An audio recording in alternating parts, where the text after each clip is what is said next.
Hi everyone, you are watching serial Siyapa, जहाँ पे मिलती है आपको आपे के फेवरेट शोज की इंटरेस्टिंग अपडेट। तो दोस्तों, आज रात के एपिसोड में दिखाया जाएगा कि जो रुद्राक्ष है वो प्रिशा से बातचीत करता हुआ नजर आएगा। वो कहेगा कि बंटी बहुत ही ज़्यादा ऐसा निकलेगा, मैंने कभी सोचा नहीं था। यहाँ पर प्रिशा कहती है कि हाँ, लेकिन मैं तुम्हें सच बता रही थी, तुम्हें भरोसा ही नहीं हो रहा था। रुद्राक्ष यहाँ पर कहता है कि जो मैं सच जानना चाह रहा हूँ तुम वो बताओ, जो राज तुमने अब तक छुपाए रखा है। आखिर बंटी के सच के बारे में कह रहा था कि उसने तुम्हारा राज अगर रुद्राक्ष के सामने खोल दिया तो तुम्हारे लिए प्रॉब्लम हो जाएगी। बताओ मुझे प्रिशा, वो आखिर किस सीक्रेट के बारे में बात कर रहा था। प्रिशा यह बात को घुमाती है और रुद्राक्ष से कहती है, कुछ नहीं रुद्र, वो बस इसी बारे में बात कर रहा था कि मैं जिंदा हूँ और रूही मेरी बेटी है। इसी बात को लेकर के वो बार बार मुझे धमकाता था, क्योंकि गांव में तुमसे मिलने से पहले मैं बंटी से मिल चुकी थी और मैंने उसे तुम्हें ये सब कुछ बताने से मना किया था। रुद्राक्ष यहाँ पर प्रिशा की बात को मान लेता है और चुप खड़ा हो जाता है। यहाँ पर प्रिशा कहती है, अब मुझे नींद आ रही है, मुझे सोना है, तुम जाओ रुद्राक्ष। लेकिन रुद्र जाने से मना कर देता है और कहता है कि मैं कहीं नहीं जा रहा, मैं यहाँ से नहीं जाऊँगा। प्रिशा ये सुनकर के शौक में आ जाती है और कहती है, क्यों रुद्र, तुम क्यों नहीं जाओगे। तभी रुद्राक्ष कहता है कि तुमने सुना ना, इंस्पेक्टर ने क्या कहा कि बंटी दोबारा आ सकता है, वो तुम पर अटैक कर सकता है, इसलिए मैं इतने बड़े खतरे को जान में रख कर के यहाँ से नहीं जाऊँगा, मैं यहीं रुकूंगा। क्या पता बंटी दोबारा आ गया तो तुम्हारे लिए प्रॉब्लम हो सकती है। प्रिशा कहती है, रुद्र मैं 5 साल अकेले रही हूँ, मैं अपना ख्याल रख सकती हूँ।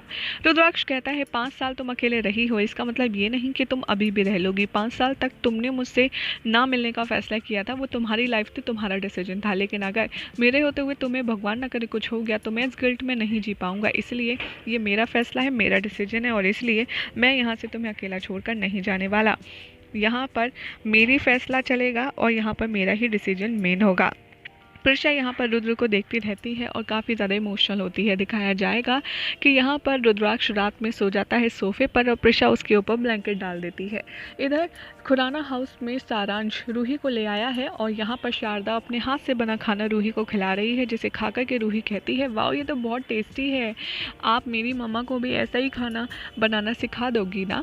यहाँ पर शारदा कहती है, हाँ ज़रूर, क्यों नहीं। और यहाँ पर वैजंती रूही को देख देख के काफ़ी ज़्यादा सड़ती है, उसे बहुत गंदे से खाना सर्व करती है। जिसके बाद रूही कहती है कि दादी, ये आंटी मुझसे नाराज़ हैं क्या। यहाँ पर सारांश कहता है कि अरे नहीं नहीं, कुछ नहीं, तुम बस खाने पे ध्यान दो।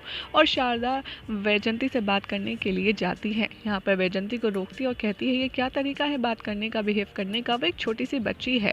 यहाँ पर वैजंती कहती है, मैं जानती हूँ कि प्रिशा ने ही इसे यहाँ भेजा है। तभी यहाँ पर उसे डांटती है शारदा और कहती है कि नहीं वैजंती, ये तुम बहुत गलत सोच रही हो। रुद्र ने यहाँ पर सारांश से कहा था कि रूही को यहाँ ले आए और उसने ऐसा किया तो इसके पीछे कोई ना कोई बड़ी वजह तो ज़रूर होगी, तभी उसने ऐसा कहा है ना। तुम हमेशा नेगेटिव क्यों सोचती हो। यहाँ पर वैजंती कहती है कि नहीं, आप लोग तो इतने खुश हो गए और अब आप प्रिशा की साइड ले रही हैं, वो भी रूही के लिए। वाह, यही दिन रह गए थे देखने। यहाँ पर कहती है शारदा, चलो ये सब छोड़ो, आओ चल करके हम खाना खाते हैं। वैजंती गुस्से में शारदा से कहती है, मुझे नहीं खाना, आपने सुना, मुझे भूख नहीं है तो मैं खाना क्या ही खाऊंगी। और यहाँ पर शारदा वैजंती को गुस्से में छोड़कर चली जाती है। उधर दिखाया जाएगा कि रुद्र सो रहा होता है काउच पर और यहाँ पर प्रिशा उसके पास आती है और एक गिफ्ट साइड में रखती है और कहती है, आज की रात बहुत ख़ास है, हमेशा से ही तुम कितने एक्साइटेड हुआ करते थे ना वैलेंटाइंस डे के लिए। और वो फ्लैशबैक में चली जाती है जहाँ पर वो सोचती है कैसे रुद्राक्ष ने उसे एक वैलेंटाइन डे पर बहुत ही खूबसूरत रोमांटिक अंदाज में एक गिफ्ट दिया था, जिसमें एक लॉकेट और चेन थी और इस लॉकेट चेन में सारांश और प्रिशा का फ़ोटो था। और रूही के होने के बाद यहाँ पर प्रिशा वही चेन रुद्र को लौटाती है और इसमें इस बार सारांश की जगह रूही का और प्रिशा की जगह रुद्र का फ़ोटो होता है। और ये रख कर के वो साइड में चली जाती है। अगले दिन सुबह रुद्र की आंख खुलती है, वो देखता है उसके पास में एक पेंडेंट और लॉकेट चेन में पड़ा है और वो जैसे ही इसे खोलता है वो कहता है, ये तो वही पेंडेंट है जो मैंने 5 साल पहले प्रिशा को दिया था। इतने में प्रिशा कॉफ़ी लेकर आती है। रुद्र उससे गुस्से में पूछता है, ये सब क्या है। ये मैंने तुम्हें इसलिए दिया था क्योंकि तुम सारांश की माँ थी, लेकिन रूही से मेरा कोई रिश्ता ऐसा नहीं है, तो फिर तुम मुझे ये क्यों दे रही हो। यहाँ पर प्रिशा बहुत ही ज़्यादा सीरियस खड़ी हो जाती है और कहती है, तुम्हारा रिश्ता है, रूही तुम्हारी बेटी है। ये सुनकर के रुद्र शौक में आ जाता है। फिर प्रिशा कहती है, रूही तुम्हारी बेटी ही तो है, तभी तो तुम्हारा उससे जो कनेक्शन है वो इतना ज़्यादा ख़ास है। अगर तुम रूही को कुछ नहीं मानते तो तुम लाओ, मुझे ये चेन वापस लौटा सकते हो, लेकिन आज वैलेंटाइंस डे है, इसीलिए मैंने तुम्हें ये खास तोहफा दिया है ताकि तुम रूही से हमेशा जुड़े हुए महसूस करो। रुद्र काफ़ी ज़्यादा गुस्से में होता है लेकिन कहता है कि सुनो, मुझे तुम्हारे साथ वैलेंटाइंस डे सेलिब्रेट करने में कोई इंटरेस्ट नहीं है, लेकिन मैं ये चेन रख रहा हूँ सिर्फ और सिर्फ रूही की वजह से, क्योंकि मैं किसी भी हाल में रूही का दिल नहीं तोड़ना चाहता और ना ही उससे दूर जाना चाहता। इधर दूसरी तरफ दिखाया जाएगा कि पुलिस इंस्पेक्टर का कॉल आता है और वो बताते हैं कि बंटी को हम अभी ढूंढ ही रहे हैं, उसकी खबर नहीं लग पाई है।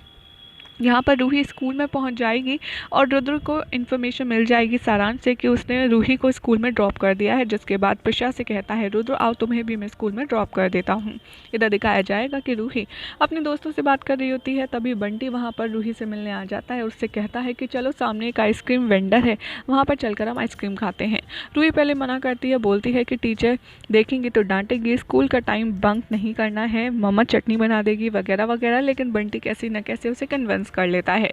जैसे ही बंटी रूही को लेकर के जा ही रहा होता है, पीछे से रूही की टीचर टोक देती है और कहती है कि नहीं, ये सब अलाउड नहीं है, आपको प्रेमिसेस में आकर के ऐसे बच्चे को बाहर ले जाना हमारे स्कूल की पॉलिसी के खिलाफ है, इसलिए हम नहीं भेज सकते। वैसे भी हम फेयर ट्रिप पर जा रहे हैं, अगर आपको आइसक्रीम खानी है तो आप वहाँ खा सकते हैं, लेकिन रूही अभी चलो go back to your class.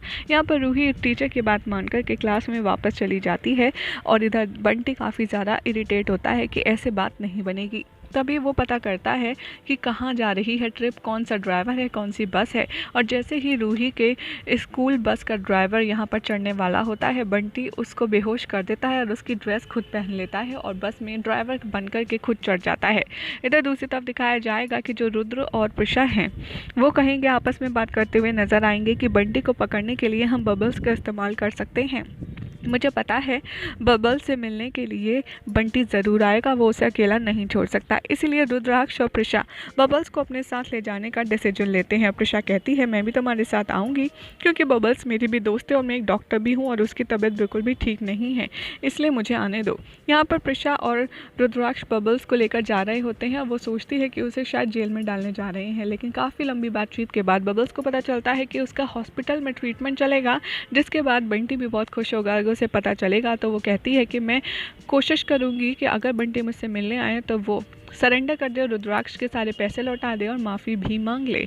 लेकिन यहाँ पर बंटी को लगता है कि रुद्राक्ष ले जा रहा है बबल्स को उसकी सज़ा देने के लिए और जेल में डालने के लिए, इसीलिए वो रूही के खिलाफ एक प्लानिंग करता है और रूही को किडनैप करने का वो प्लान बनाता है और कहता है कि अब तू देख रुद्राक्ष, तूने मुझसे मेरी बबल्स को दूर किया ना, अब मैं तुझसे तेरी ज़िंदगी, तेरा प्यार, तेरी रूही छीन लूँगा।